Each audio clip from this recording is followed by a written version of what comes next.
My name's Kara Bruzzi. I'm the Director of Services at CareBox, and I've spent a little over 15 years working in research, both at Memorial Sloan Kettering Cancer Center and at Bristol Myers Squibb, and now I'm at CareBox. My role at CareBox really focuses on helping patients, helping caregivers and advocacy organizations better understand and access clinical trial opportunities through our clinical trial matching and our navigation services.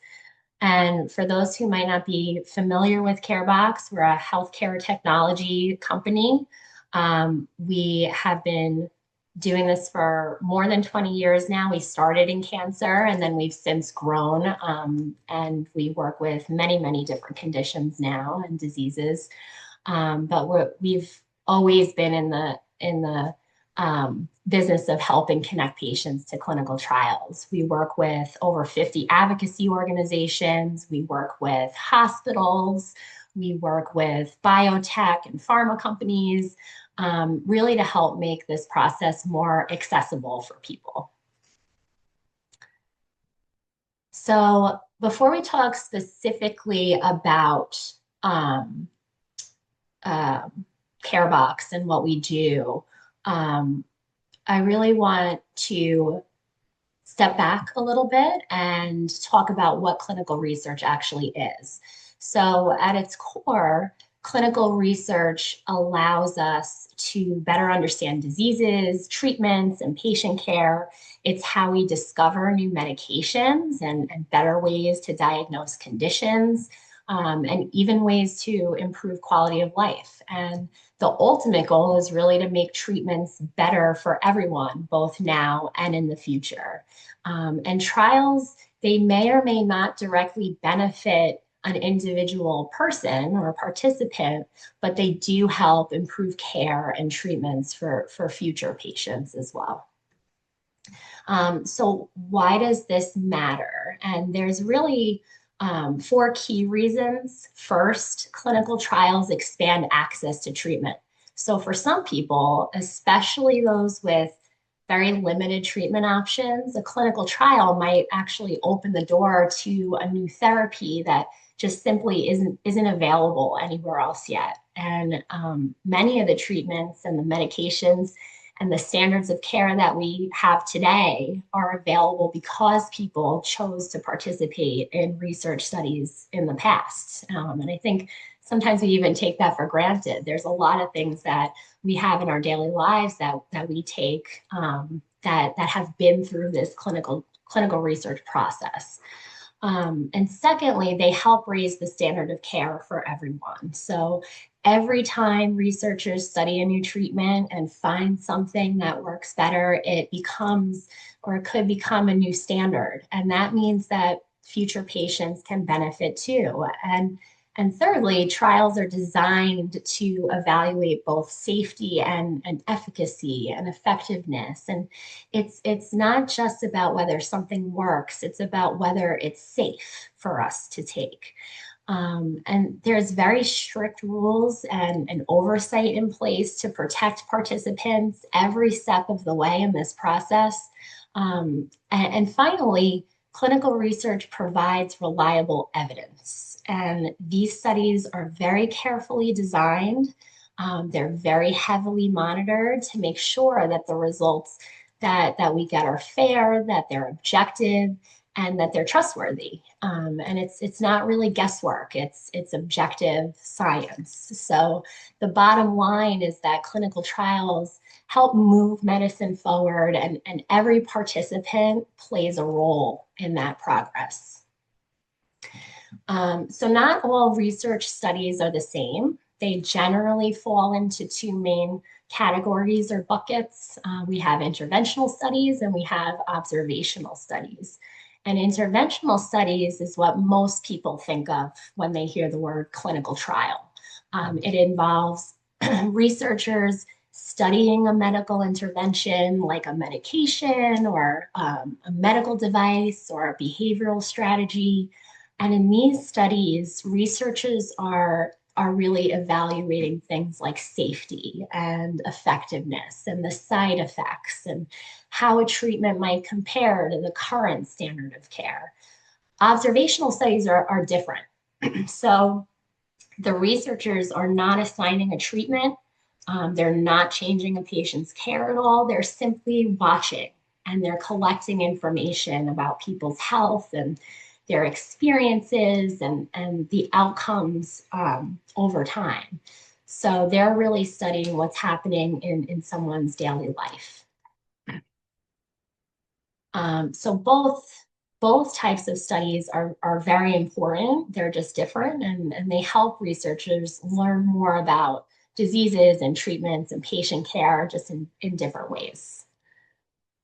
So clinical trials don't just happen overnight. They go through very careful step-by-step processes before a treatment can even be approved. And these steps are called phases.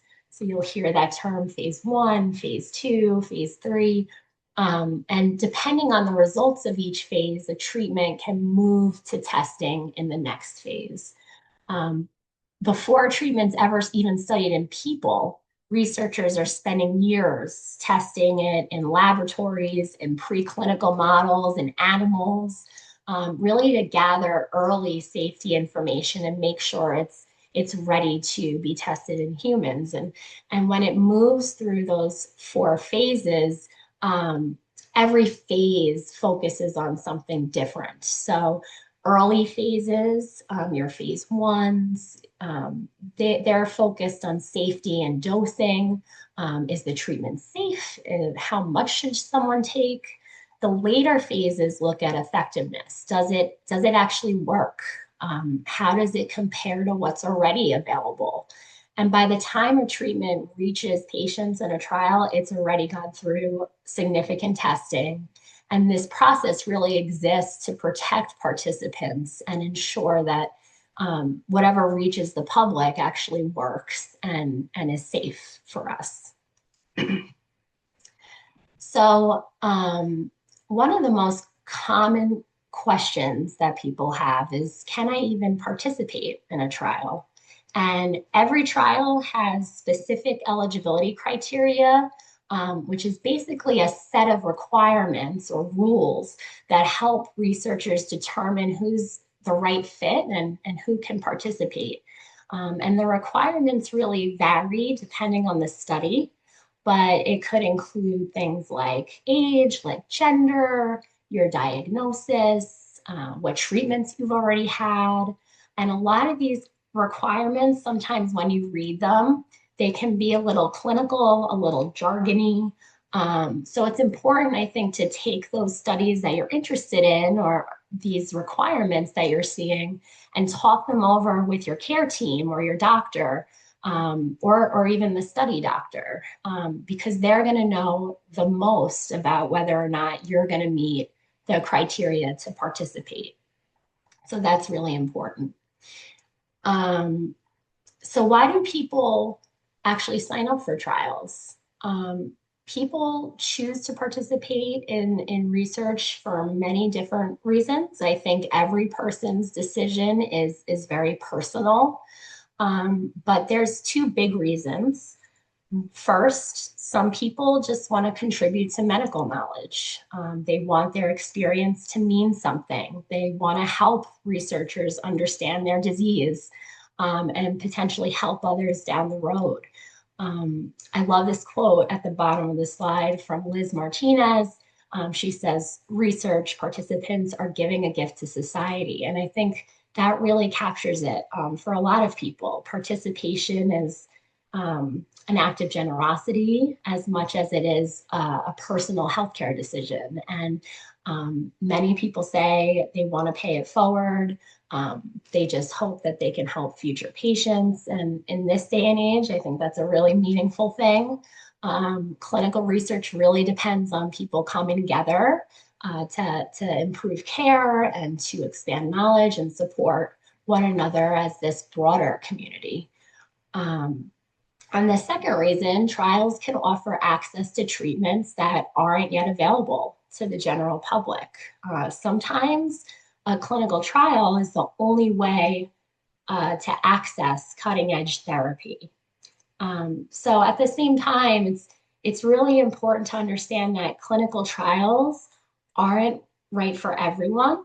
Joining a study is a really personal decision, and it should be made with the support from the patient's care team, their loved ones, your trusted circle, really involving whoever you need to make that decision for yourself. So there's a lot of myths and misconceptions out there about clinical trials. We hear them all the time when we're talking to patients and families. And honestly, some of these concerns are rooted in years of distrust around healthcare and research systems. That's important, I think, to acknowledge. But some of it also reflects the fact that as researchers and healthcare professionals and people working in public health, we still need to do a bit of a better job educating patients and communicating more clearly and building trust around this topic. So I think it's important to create space for people to ask questions openly and to understand the facts about research and how it works today and demystify it a little bit more. So I wanted to take a moment to just address some of the few common myths that we hear. So one of the biggest ones is, I'll be a guinea pig. Not true. In reality, research today is very highly regulated. It's very carefully monitored. Studies go through, as I was saying, multiple layers of review. We really work to protect people's safety and rights. And there's strict ethical guidelines that you have to adhere to in order to carry through any research project. So the second one is also a really big one. I might just get a placebo and I might not get real treatment. We hear this all the time. Placebos are things that don't actually have the active medical ingredient needed to treat a condition. And in many clinical trials, especially in cancer research, the new treatments that we're studying are often compared against the current standard of care rather than replacing treatment with nothing. So you're never left with nothing, is really the key takeaway. The next myth is, I can't leave a trial once I start it. And that's also false. So participation is always voluntary. You can leave at any time. You just should notify the study doctor, of course, and your care team. But you can always leave a study if it's not right for you or if it's not working for you. There's also a misconception, a very big misconception, that clinical trials are only for people who have run out of options. It's like a last resort kind of thing. And in reality, trials exist for many different stages of disease and many different points of care. We have prevention trials even before people are diagnosed with a disease. We have early treatment trials. We have things for people who are newly diagnosed. We also have later stage trials and supportive care trials. There's so many kinds of trials out there for so many different stages of this journey. So you don't need to think that it's just a last resort option. And then finally, some people worry that they'd have to stop all of their current treatments to participate in a trial. And every study is different. Some trials do allow patients to continue on with certain treatments and continue doing whatever you're doing. It's just really important to have that conversation with the study doctor and the study team and your care team again.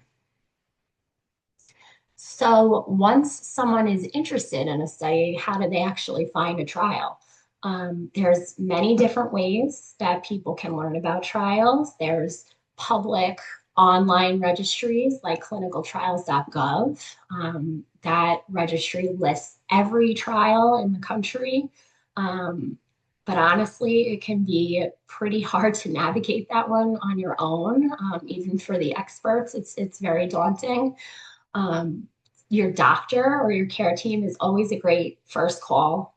Your doctor might even offer up a trial, especially if they know of a study that might be relevant to your diagnosis or your treatment history. Um, if they're aware of it, some doctors don't bring it up because they might not be aware. And that's why this having this information as a patient is really important. So you can go to your doctor too and have this kind of bi-directional discussion with them and in a conversation with them. They may not be withholding things, they may not know, and that's where you can come in.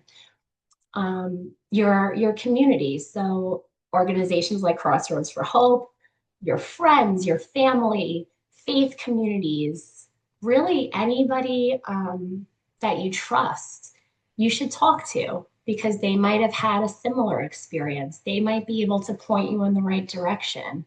It's always good to have these kinds of trusted conversations with your loved ones, with your friends, with people that you know will help you and support you through any decision that you want to make. And then searching for trials, just in general, especially on your own, can feel overwhelming and it can feel confusing. And you're already navigating a lot emotionally, medically, and that's where the specialized matching and navigation tools like CareBox Connect can come in, just to help simplify the process a little bit. So we can help patients explore studies that might be relevant to their situation, connect with additional support if needed. And that's really what I'll show you later today. So now I'd like to talk a little bit about CareBox Connect, and how it could help support patients and families who are interested in learning about trials. So it's a free and confidential matching and navigation service. It's really designed for anybody, for patients, for caregivers, for healthcare professionals. Anyone can come to the website and search. And the goal is really not to pressure anyone into participating in a trial. We're not in that business. We really want to help just make the process of exploring trials just feel more understandable and more personalized and supportive. And patients can complete a condition specific questionnaire. It asks things about their diagnosis, treatment history, and based on that information, we match you to trials that might be a good fit for you. And we provide the contact information for the sites that are running these trials so you can get in touch with the study team, with the site, and ask more questions and talk about participation. We also have a team of clinical trial navigators. They speak both English and Spanish. So real people who can help walk the patients through this process if it's needed. They can help answer basic clinical trial questions. They can talk about those myths and sort of help demystify those. They can assist with completing the questionnaire and provide just support throughout the entire process. And it's always free. And I think it's also important to note that we don't share your information. We don't sell your information. It's completely confidential. So what does this actually look like for Crossroads for Hope members? So members can go to the Crossroads for Hope website. They can access CareBox Connect from there. And through the platform, again, they can complete a questionnaire about their diagnosis and treatment history. Again, it's condition specific. So the questions are cancer specific and relevant to their disease. And then they'll see trial batches based on the answers to the questions. And we have filters. You can filter by location. You can filter by any other kind of criteria.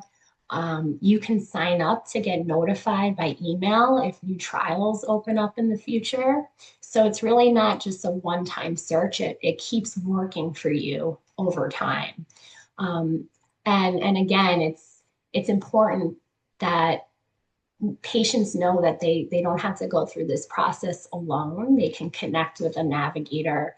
They can ask for additional support. We have a phone number that's dedicated to Crossroads for Hope. We have a form online you can submit to be contacted by one of our navigators. And it's really just designed to be a flexible option for patients at whatever stage they're in. And again, caregivers, health champions, anyone can really come in and help complete searches too on behalf of patients as well. So one of the biggest challenges that people face is that trials can feel very confusing. They're very difficult to search through. It's hard to keep up with over time, especially when you're managing your diagnosis, your appointments, your treatments, your daily life, your kids, everything. It's a lot. And so the benefits of CareBox and having this kind of service, again, is to just make the process as simple as possible. And so these are the benefits that I think are worth highlighting of the service. We help patients answer the questions like what treatment options are available for me specifically, not a generic list. I don't have time for that. Something that's tailored to my diagnosis and my history. And because CareBox syncs with clinicaltrials.gov every single day, that's where we get all of our data. The information is always up to date. And I think that's really important too, because trial availability changes all the time. Trials start recruiting, stop recruiting, eligibility sometimes changes. Things are changing all the time, and we want patients to have the most up-to-date information as possible. The other thing too to point out is that people can search for trials independently online. So if you're up at 2 a.m. and that's when you want to look, you can look. But you can also work with one of our navigators. So it's really however you want to come to this service, you will meet you there. It's designed for you to explore at your own pace, as well as in partnership, of course, with your care team. So now that we've talked a little bit about clinical research and what that all looks like, how patients can learn about trials, I just want to spend a few minutes walking through what the experience actually looks like for a patient or someone using this tool. And I'm not going to walk through every feature in detail, but just to show you how it's designed to make it a little bit more approachable. So let me switch over to the website. So this is our CareBox Connect site in partnership with Crossroads for Hope. This is what it will look like, or it does look like from a patient or a caregiver perspective. There's a banner at the top that calls out our partnership, and there's a link back to Crossroads for Hope to their website, so people can access those resources more easily. Down here, we have our dedicated phone number and the link to submit a form to be contacted by our navigators if they want extra support and connection. If you go to the top here, it says Browse Trials. So that is a full list of all the cancer trials that are available and recruiting. And you can search by cancer type. You can search by location. You can use all these other filters if you want to search by a specific phase or a specific drug that you're interested in or that you heard about. Those filters exist for you to do this, but I would say that this is still a very daunting process, and it doesn't always help you answer the question, what do you specifically have for me? And that's where the questionnaire comes in. And the main goal is really for people to come here and complete the questionnaire. So you can do that by clicking start here or find a match. Both take you to the same place. And I'll quickly go through one of the questionnaires. I'll go through the breast cancer questionnaire. Um, Again, we just ask some basic questions about your diagnosis. I'll say I'm HER2 positive. You can always answer not sure if you don't know something. So if you don't know if you were tested for biomarkers or you don't know what they are, you can say not sure. We ask about metastasis and your activity level. A lot of times the eligibility requirements ask about these things, and that's what we're really using on the back end to code all of the trials. We're using all of the trials eligibility requirements across all of them, and we're coding it against this questionnaire. We ask a little bit about treatment, so I can say that I was treated with chemo or whatever. I don't have any other conditions, and then I'll get my match results.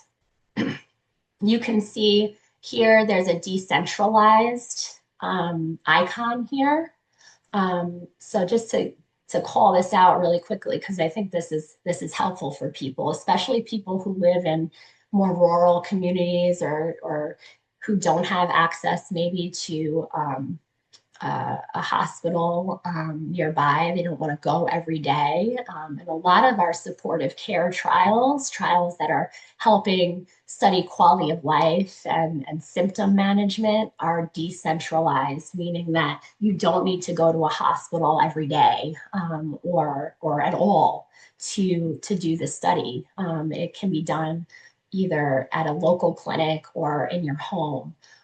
So we do have this little icon here and on these trial cards to note that, which I think is nice. You can filter again these results based on things like location, by trial phase, what other, any other preferences that might matter to you. Each trial has its own trial card. We call these trial cards. And it's has all of the information from clinicaltrials.gov. It's just presented in a more patient-friendly way. And you'll see we have all of the trial locations. We have the site contact information if it's available. We have the eligibility criteria. You can learn more about the study and all the specifics of the trial. You can always print this page and share it with your doctor. So that's what this looks like. And then the other thing too to call out again is the trial notifications feature. So you can sign up for to get emails if new studies or new sites become available in the future that are recruiting near you or for your condition. So this I think is really valuable because new trials, again, they open all the time. We want to make sure no one misses an opportunity just because the timing wasn't right the first time around when they searched. So this is something that can be used for that. And again, the goal of this platform is not to tell patients what treatment decisions to make. It's really meant to help patients and families feel more informed and more supported and just aware of all the different opportunities that they might have available to them. So just going back really quick before we wrap up, I think just a few important things I want you to take away. So I think first, the overall goal of this tool is to help make exploring trials feel more supportive, more personalized. Searching for trials does not mean you have to join one. It's just information, and information I think is very empowering for people. Just because you're a preliminary match on the site also doesn't mean that you're guaranteed eligibility and enrollment on a study. So that's also something important to know. Just because you're searching and you match to a trial doesn't mean that you're automatically enrolled. You still need to talk to the study team and the study doctor, and they're the ones who can really officially qualify you and enroll you on a study. And again, the service is free, it's confidential, it's open to anyone at any stage of the journey, and it's not just a last resort option. So this is my last slide. I think, exploring trials can, again, like I said before, feel very overwhelming, especially for patients and families who may already be carrying so much emotionally and physically and mentally. It's a lot. And I think one of the most important things I hope people take away from today is you don't have to navigate those conversations alone. Learning about trials is just one way that patients can become more informed about possible options, have more empowered conversations with their care team and their loved ones. And for some people, clinical trials may become part of their care journey. And for others, they might not, and both are completely okay. What matters the most is that patients have access to clear information and trusted support and the ability to really make decisions that feel right for them. And I think knowledge is just your greatest advocate in all of that. And so we're really grateful to Crossroads for Hope for creating spaces like this to support and educate patients and families. We're really honored to be a part of that effort, as small as a part we can play in that. And just thank you all for your time today, and happy to answer any questions that you might have.